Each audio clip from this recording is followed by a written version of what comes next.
Hello guys, देखेंगे आज का हमारा टॉपिक है इलेक्ट्रिक करंट। इसके पहले वीडियो में हम आप लोग को बताए थे कि इलेक्ट्रिक करंट क्या होता है, आवेश क्या होता है, विभव क्या होता है, विभवांतर क्या होता है, इतनी चीज़ें बता चुके थे। ठीक है, तो अब उसको रिवाइज करना बहुत कंपलसरी नहीं है, इसके आगे का टॉपिक बता रहे हैं। ठीक है, तो इसके आगे का टॉपिक है हमारा ओम का नियम। आज हम आप लोग को बताएंगे ओम का नियम।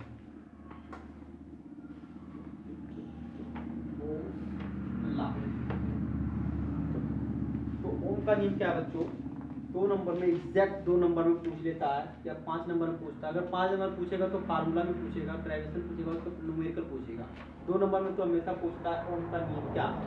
तो ओम का नियम यही है कि कोई भी चालक हो उसकी भौतिक अवस्थाएं ना बदले, उसकी फिजिकल स्टेट चेंज ना हो, तो उस चालक में बहने वाली धारा उस सिरों के बीच उत्पन्न विभवांतर के समानुपात होती है। देखो, किसी भी चालक पदार्थ की भौतिक अवस्थाएं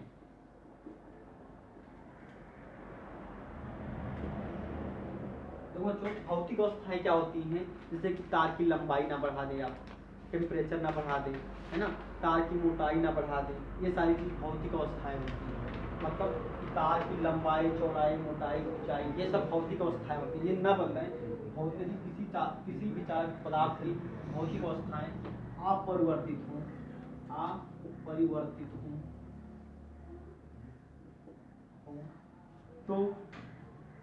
तो उस चालक के सिरों के बीच उत्पन्न विभवांतर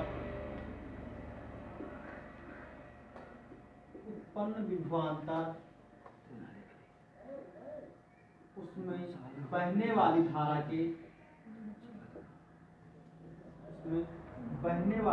के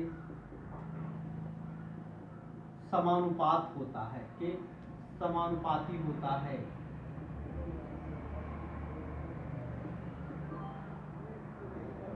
चाहे समानुपाती कहो बच्चों, चाहे अनुक्रमानुपाती कहो। जैसे कि सपोज डेट कि ये हमारा चालक तार है, ये हमारा चालक तार है बच्चों। अब इसमें इसकी लंबाई ना बदले, सपोज डेट इसकी यह लंबाई है, ये लंबाई चेंज नहीं हो रही है। ठीक है, इसका क्रॉस सेक्शन एरिया ए है, ए, तो वो भी चेंज नहीं हो रहा है। और देखो बच्चों, इस चालक तार को हम मान लो कि किसी बैटरी से जोड़ दे रहे हैं। देखो बेटा, धारा प्लस से माइनस की तरफ बहती है तो इलेक्ट्रिक करंट ऐसे बह रही है धारा इधर। ठीक है, तो अगर धारा प्लस से माइनस की तरफ बह रही है तो जो इलेक्ट्रॉन्स का फ्लो होता है वो दूसरी दिशा में होता है, यानी कि माइनस से प्लस की तरफ होता है। अगर धारा इस दिशा में जा रही है तो इलेक्ट्रॉन इस दिशा में आ रहा है। तो अगर इस चालक तार की फिजिकल स्टेट्स को आप नहीं बदलते हैं तो जो धारा बह रही है तो इस दोनों सिरों के बीच में जो विभवांतर उत्पन्न होगा डेल्टा वी, या वी से लिखते हैं उसको, हम यहाँ पे वी से लिखेंगे, कौन बार बार डेल्टा लिखेंगे, वी से लिखेंगे। विभवांतर क्या है बच्चों? कि उस इलेक्ट्रॉन को यहाँ से यहाँ तक लाने में एक कूलाम चार्ज को यहाँ से यहाँ तक लाने में वर्क डन। बताए थे आप लोग को जब विभवांतर की परिभाषा बताए थे कि एक बिंदु से दूसरे बिंदु तक एक कूलाम आवेश को लाने में किया गया कार्य आपका विभवांतर कहलाता है।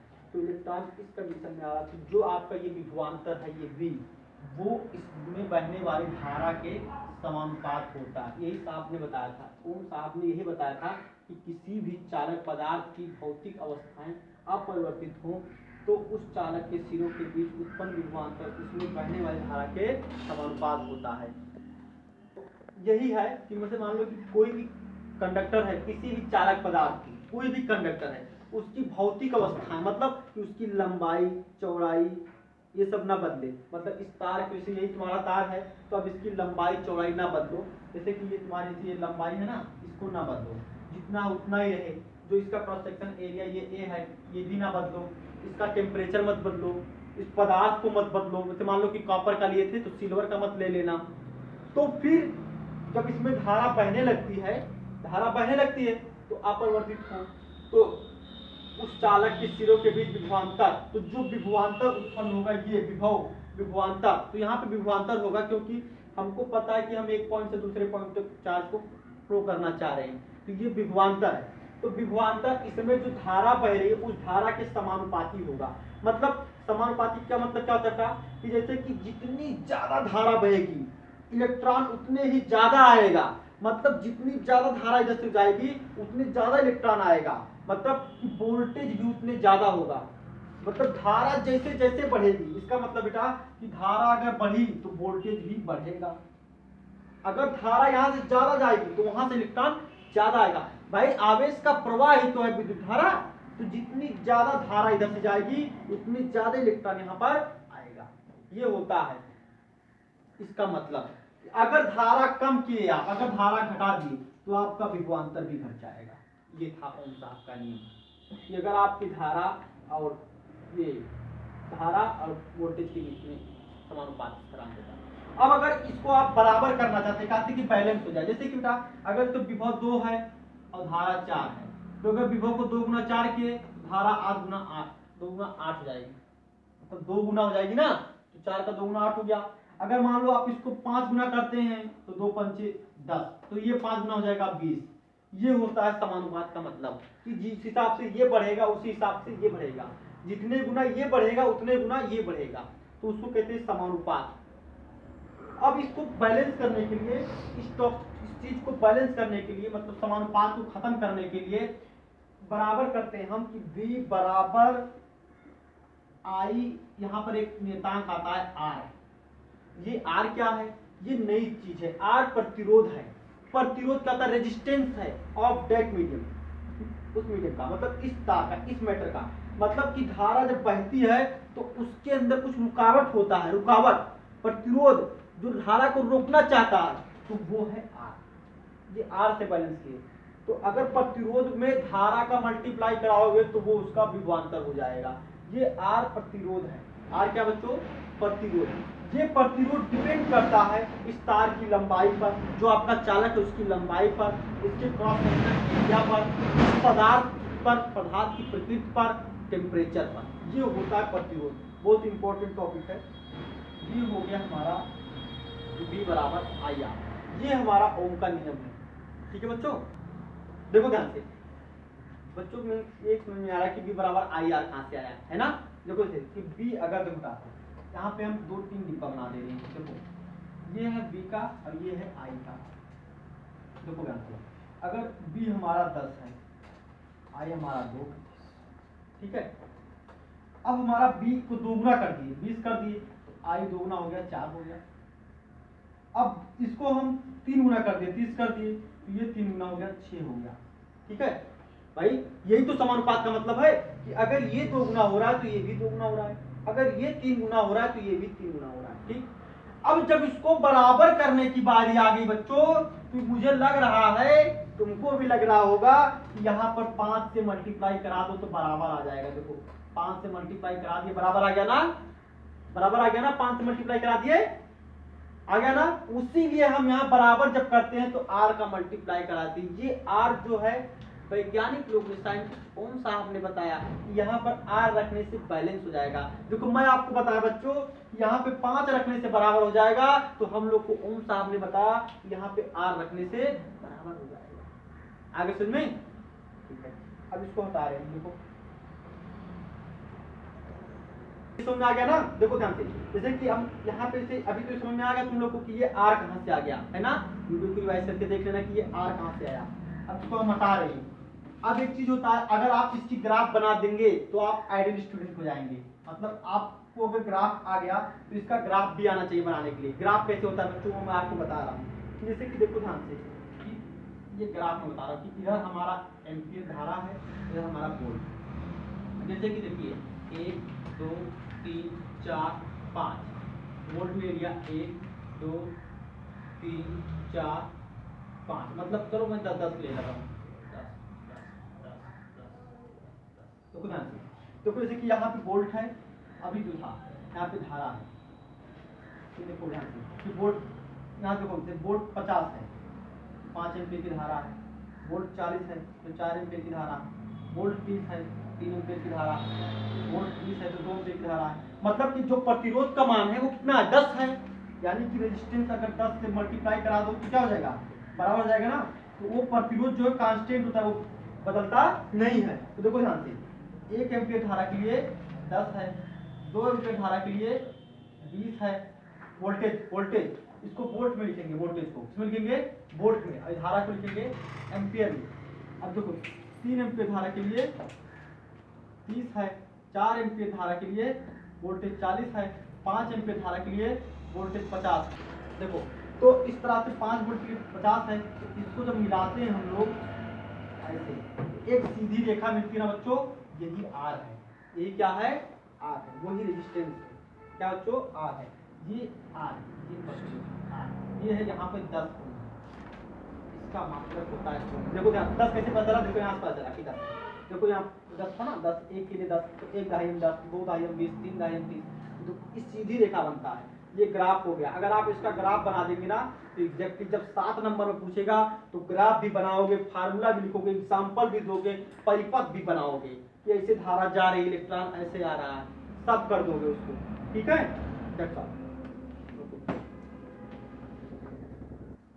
हाँ तो गाइस देखेंगे, इस तरह से आपका जो है विभव यानी कि विभवांतर V और धारा I और प्रतिरोध R के बीच ग्राफ बन गया। अगर आप ग्राफ बना देंगे ना तो ब्रिलियंट बॉय कहलाएंगे, अगर ग्राफ बना देंगे तो, ठीक है।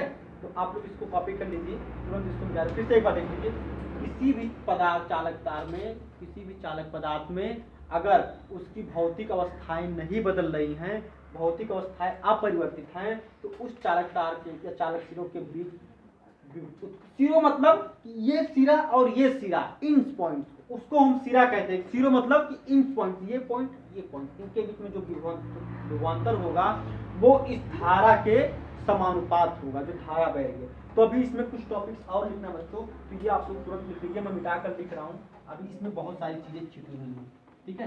तो ऐसे लिखेंगे, देखो बता दे रहा हूँ, अब इसको हटा दिया था। तो अभी क्या लिख रहा है, अभी हम ये लिखेंगे कि R क्या है, R के बारे में भी हम पढ़ेंगे, ठीक है। अभी हम किसके बारे में पढ़ेंगे, R के बारे में पढ़ेंगे, ठीक है। ये गड़बड़ी है, यस। देखिए आप लिखेंगे कि जहां R चालक का प्रतिरोध है, चालक का प्रतिरोध, तो बच्चों प्रतिरोध बहुत पूछता है कि प्रतिरोध क्या होता है, इसका नाम, परिभाषा बताओ, सूत्र बताओ, मात्रक बताओ। तो आप अगर प्रतिरोध का ये लिखना है, आपको प्रतिरोध का मान लो कि मान लिखना है, तो आप बोलोगे कि विभवांतर तथा धारा के अनुपात को हम प्रतिरोध कहते हैं। यह चालक पदार्थ में बहने वाली धारा का विरोध करता है, चालक पदार्थ में बहने वाली धारा का विरोध करता है, तथा विभवांतर और धारा के अनुपात को हम प्रतिरोध कहते हैं, ठीक है बच्चों।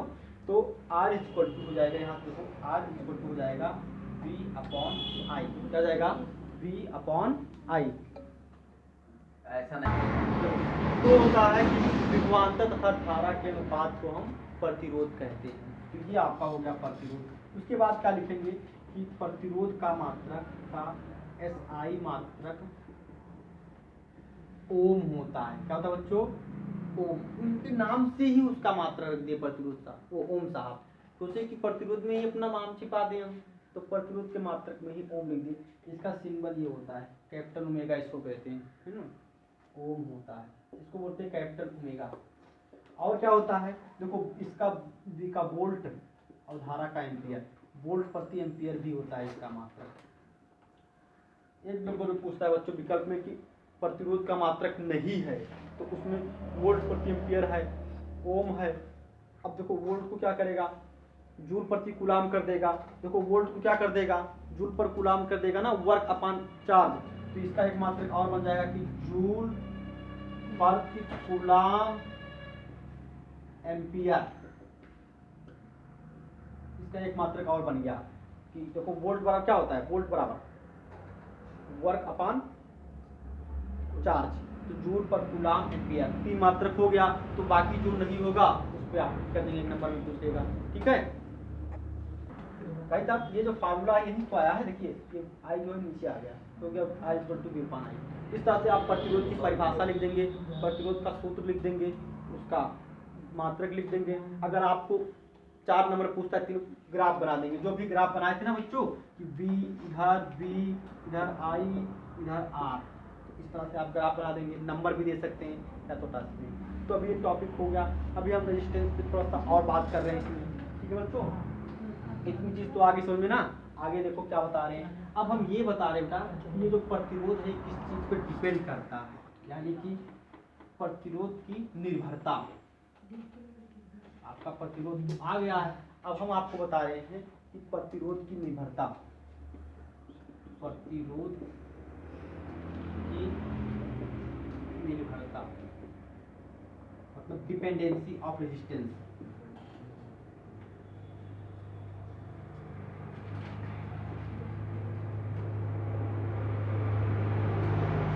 डिपेंडेंसी ऑफ रेजिस्टेंस ये किस पे डिपेंड करता है। जैसे कि मान लो ये हमारा कोई भी चालक तार है, ठीक है, इसकी लंबाई L है और इसका क्रॉस सेक्शन एरिया यानी अनुप्रस्थ काट क्षेत्रफल A है। तो जो हमारा प्रतिरोध होगा, यानी कि पहली बात यह है कि प्रतिरोध इस तार के लंबाई के समानुपात होगा। मतलब कि ये तार जितना ही लंबा होगा प्रतिरोध उतना ही ज्यादा होगा। बच्चों ये तार जितना ही लंबा होगा प्रतिरोध उतना ही ज्यादा होगा, पहली बात तो ये है, ठीक है। उसके बाद इसके क्रॉस सेक्शन एरिया पे, यानी कि अब देखो पर तार जितना मोटा होगा प्रतिरोध उतना कम होगा। देखो तभी तो हम जो बिजली बाहर से लेते खंबे से लेते तो कहते हैं कि मोटा तार चाहिए ताकि वो रेजिस्टेंस उसमें कम रहे। तो यानी कि ये मोटाई मतलब कि तार जितना मोटा होगा प्रतिरोध उतना कम होगा। देखो बेटा इसका क्या मतलब था, इसका मतलब था कि अगर ये लंबाई बढ़ेगा तो प्रतिरोध बढ़ेगा, अगर लंबाई घटेगा तो प्रतिरोध घटेगा, ये मतलब था। और ये व्युत्क्रमानुपाती क्रमानुपाती होता है। आप लैंग्वेज में लिख दोगे कि प्रतिरोध चालक तार की लंबाई के अनुक्रमानुपाती होता है, समानुपाती होता है, डायरेक्टली प्रोपोर्शनल होता है, ठीक है। और इसमें क्या लिखोगे कि प्रतिरोध तार के अनुप्रस्थ क्षेत्रफल के व्युत्क्रमानुपाती क्रमानुपाती होता है। बच्चों लिखेंगे व्युत्क्रमानुपाती क्रमानुपाती होता है, इनवर्सली प्रोपोर्शनल होता है, व्युत्क्रमानुपाती क्रमानुपाती होता है, इस तरह से आप लिखेंगे। तो यानी कि अगर ये बढ़ जाएगा ये घट जाएगा। बच्चों देखो जैसे कि ये आ गया कि 2 बराबर 2 समानुपात है, जैसे आ गया कि 2 बराबर है 4/2 की, ठीक है। अब अगर आप इसको 4 करते हैं, मान लो यहाँ पे आप 4 करते हैं, क्योंकि ये 2 था ना, अब इसको आप 4 कर दिए यानी कि इसको बढ़ा दिए, देखो हो जाएगा 4/4, तो कट कर क्या आ जाएगा 1 आ जाएगा, तो ये क्या हो जाएगा 1 आ जाएगा ना। देखो बेटा ये 4/2 था तो 2 था आंसर, लेकिन अगर इस 2 को हम 4 कर दिए तो ये 2 क्या हो जाएगा 1 हो जाएगा ना भाई, 4/4 करके 1 आ जा रहा है। यानी कि अगर हम इसको बढ़ा रहे हैं तो ये क्या हो जा रहा है घट जा रहा है ना। उसी तरह से अगर आप एरिया को बढ़ाओगे तो रेजिस्टेंस घट जाएगा।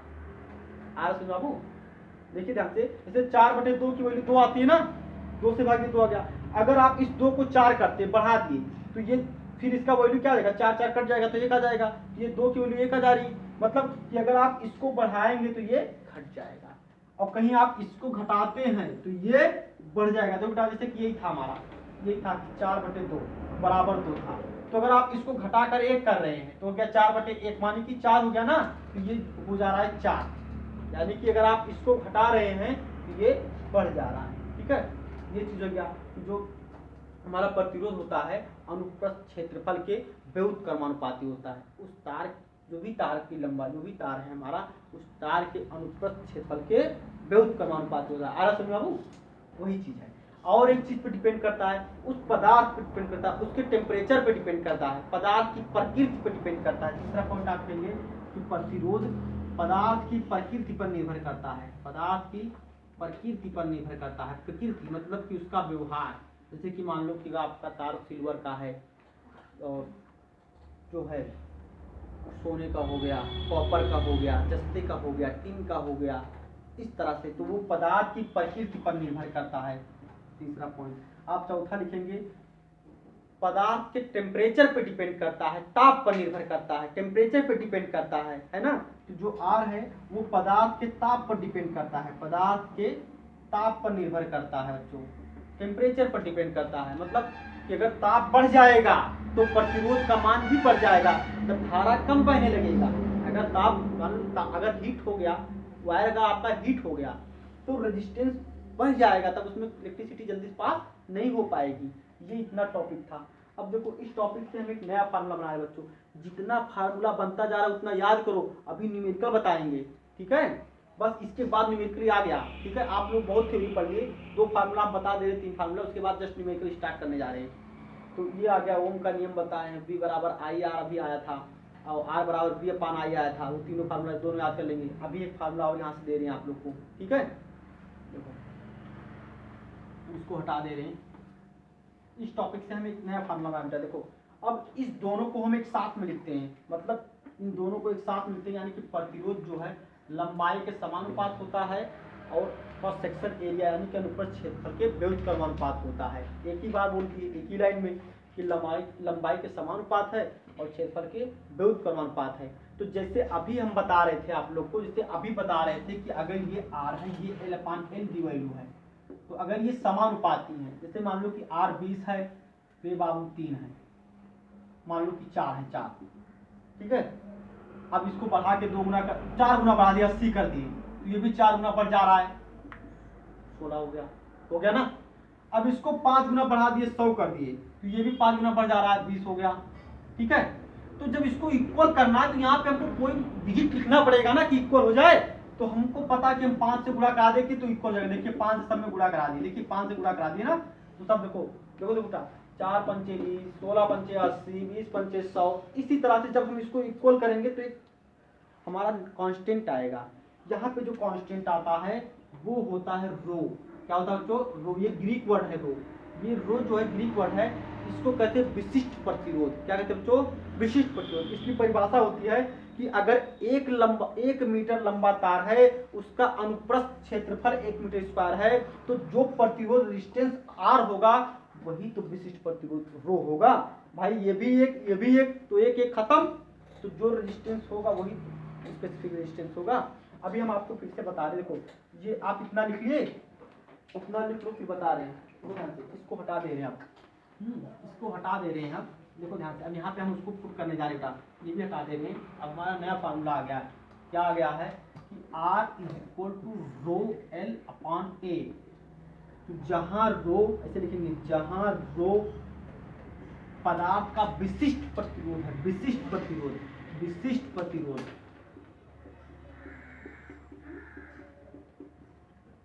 इसको प्रतिरोधकता भी कहते हैं, प्रतिरोधकता, स्पेसिफिक रेजिस्टेंस या रेजिस्टिविटी भी कहते हैं, इसकी उसके रेजिस्टिविटी, इसको स्पेसिफिक रेजिस्टेंस। इसकी डिफिनेशन कैसे हुई बाबू? देखो ध्यान से, अगर जो तार है उसकी जो लेंथ है, लंबाई है 1 मीटर है, यानी कि अगर L टेंस टू 1, लंबाई 1 मीटर है, और एरिया टेंस टू भी 1, एरिया भी 1 मीटर स्क्वायर है, तो देखो R इज इक्वल टू रो 1 तो 1 लिखो ही मत, तो जो उस चालक पदार्थ का प्रतिरोध होगा वो विशिष्ट प्रतिरोध कहलाएगा। क्या कहलाएगा बच्चों? विशिष्ट प्रतिरोध कहलाएगा। वही अगर 1 मीटर लंबाई का तार है, उसका क्रॉस सेक्शन एरिया भी 1 मीटर स्क्वायर है, तो जो रेजिस्टेंस होगा उस कंडक्टर का, वो रेजिस्टेंस आपका स्पेसिफिक रेजिस्टेंस कहलाएगा। ये फार्मूला हो गया।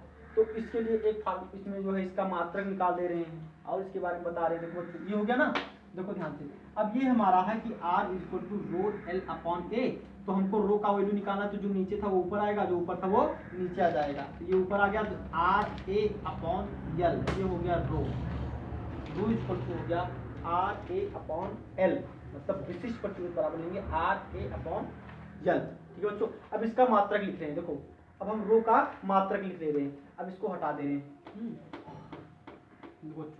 अब हम रो का मात्रक लिख दे रहे हैं, रो का एसआई मात्रक, रो का एसआई मात्रक। जब भी आप मात्रक लिखने की कोशिश करें बेटा, तो एसआई मात्रक लिखा करो। उससे एक चीज होता है कि आपको कंफर्म होता है कि हमेशा कोई भी चीज आए आप एसआई मात्रक में चेंज कर दो, आपका न्यूमेरिकल शॉर्ट हो जाएगा। एसआई मात्रक, जैसे आर एसआई मात्रक, तो आर का मात्रक लिखेंगे और पूरे ए का मात्रक लिख देंगे और यल का मात्रक लिखेंगे, यल का मात्रक। तो आर का मात्रक ओम, एरिया का मात्रक मीटर स्क्वायर, एल का मात्रक मीटर, तो ये कट गया ना भाई। स्क्वायर मतलब होता है मीटर गुणे मीटर ना, इसका मतलब मीटर गुणे मीटर, तो 1 मीटर कट गया, तो इसका मात्रक हो गया ओम मीटर, ऐसे लिखेंगे ओम मीटर, ये हो गया रो का एसआई मात्रक, लिख लो बच्चों, ठीक है, लिख लो रो का एसआई मात्रक है ये ओम मीटर। ओम सेमी भी होता है सीजीएस में, ओम सेमी भी होता है बच्चों सीजीएस में, ठीक है। तो बेटा ये माइनस में, ये तो ऐसे इंटू के लिए ऐसे लिख देते हैं ऐसे कि मतलब उसके साथ में माइनस में इसके साथ में है ना, मतलब ओम मीटर मतलब एक दूसरी राशि है, ये दूसरी राशि है, जैसे इसमें से डैश लगा दिए, डैश होता है ना माता पिता दिन रात वही चीज, ठीक है। अब इसको हटा दे रहे हैं, इसको कॉपी कर लो आप लोग।